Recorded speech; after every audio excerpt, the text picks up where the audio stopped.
Hello and welcome to Mental Health Awareness Week, Day 5. Today we're talking about stigma.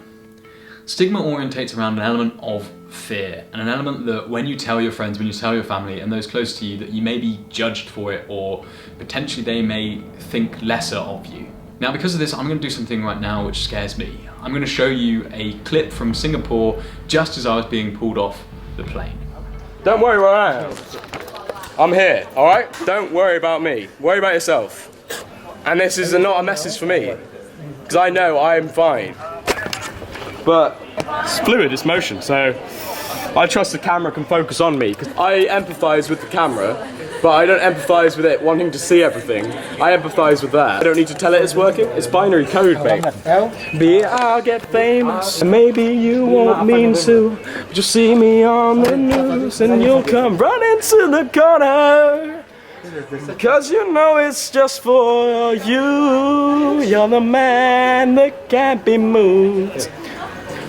You're the man that can't be moved. Cause it's... Now I didn't show you that clip to be shocking or to show how bad I was, but more just to kind of put myself in the same scenario that a lot of people are in today, where they are really scared about putting forward the scenario that they're in and what they're feeling. Now as you can tell, that was very, very serious and not who I was at all, but it was a part of the episode, and me acknowledging that is a huge part of trying to move forward essentially.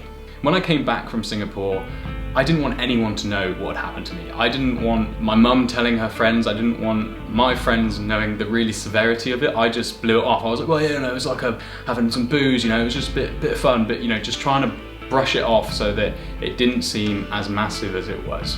I remember telling my mum when we went to go see family in Cornwall that just tell them I had glandular fever, tell them something that was easily understandable, tell them something that was physical, something that they'd get straight away. And people were happy with that, but every social scenario I found myself in, I was constantly worried about, oh, people clearly think I'm different, people know what's going on here. And the truth is they didn't, they really don't care. They don't even care whether it's glandular fever or whether it's a mental episode. They just care that you're there and since you're present, and also that you're well enough to be there.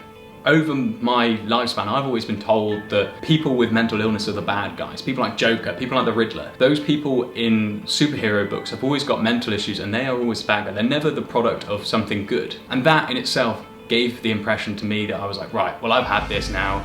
I fit that narrative. I am essentially gonna have to be a villain. I always felt that it was on me. It was my fault. Because it happened in my mind, I was somehow to blame for it. And so when saying to someone, this was the mental episode I had, I felt that I was saying, I wasn't strong enough. And I think that term breakdown in itself indicates a weakness. Maybe it's something to do with toxic masculinity, maybe it's a fact of pride, but I didn't want to accept that I had broken. And I remember really, really vividly in Singapore, a psychiatrist on the ward and said, you gotta be strong. And I was like, strong? Like how the hell am I meant to be strong? I've messed up my university experience, I'm now halfway around the world, and my parents are here, and I'm just causing inconvenience for everyone. I have faced some stigma. When I returned back to university in 2017, the lead tenant messaged me before I was about to move in and said, I've spoken to a few people and I've actually heard that you've been sectioned. And here it's our third year, we've got all of our exams. We don't want any more drama from that and we are quite worried, and so maybe it'd be better if you found somewhere else. His reasoning came from the fact that he knew someone that was very close to him that had had a suicide attempt and was suffering with very, very serious depression. Now this just goes back to an idea of education, that the fact that he felt the person that he knew closely that was sectioned was exactly the same as me, which the reality is just because both people are sectioned doesn't mean they had the same experience. If someone was in A&E, you wouldn't instantly assume that they all had broken arms or someone fell off a wall. They're all there for different reasons. And that's exactly the same thing when it comes to mental health. I remember when I was out and about in Newcastle, someone came up to me and was like, oh yeah, you're the mental kid, aren't you? You're the kid with the craziness, oh, I'm not gonna mess with you. And again, it was that whole narrative that someone that had had a psychotic break was somehow unstable or not able to control their emotions, which again is just an element that one faces when they have to go through mental illness. An element I really did struggle with was this thought of diagnosis. This idea if it happened again and I had a relapse, that I'd be given the label of bipolar. I think it was mainly that if I got given this bipolar diagnosis, this is something that I'd be married to for life. Like everywhere I'd go, people would have certain judgments and reservations on the person I was purely because of the label I'd been given.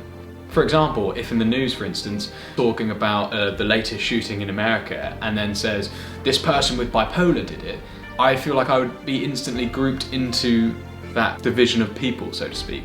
So then everyone that I'd meet would then judge me on those principles and think they must be the same person capable of the same horrific act. That being said, when I went for a job at Ted Baker, they asked me to put down any pre-existing mental conditions or equally physical conditions, and so I put on an acute manic episode, and the manager said, oh, well, what's this? And I said, oh, in university I had a bit of a rough patch, and they just went, yeah, okay, get that. And that's the sort of level of normality that I wish mental health could get to.